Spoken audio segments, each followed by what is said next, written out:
Good morning, my name is Michelle Ann Lucino from St. Michael College of Carano. This is my spoken words about computer. Computer is a kind of technology that anybody uses. The similarities between humans and computer and are more numerous than the differences.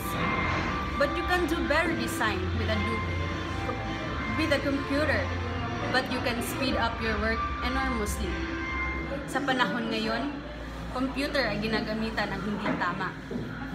Mga kabataan ay lulong na sa mga bagong teknolohiya. Dapat huwag sanayin ang sarili. At ano nga ba ang teknolohiya?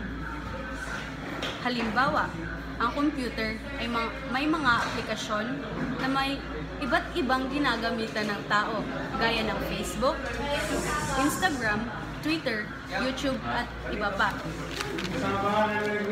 Sa computer ay naging malisyoso ang mga kabataan.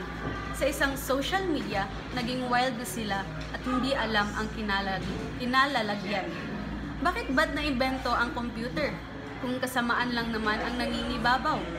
Sa bawat post mo sa Facebook, Twitter at Instagram ng iyong larawan, may mga taong galit o mga bashers at ko-comment.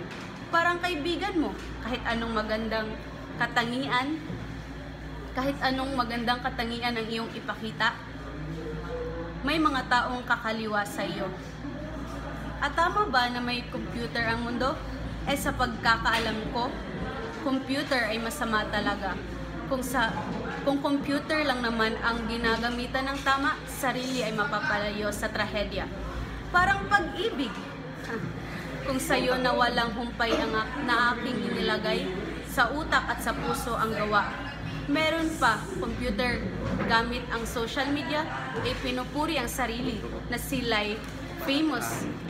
Nag-aaway kung sinong may maraming watchers, likers, at even though computer makes us critics. Haha, nakakatuwang pakinggan kung ganyan lang naman ang kinalalagyan. Maraming salamat.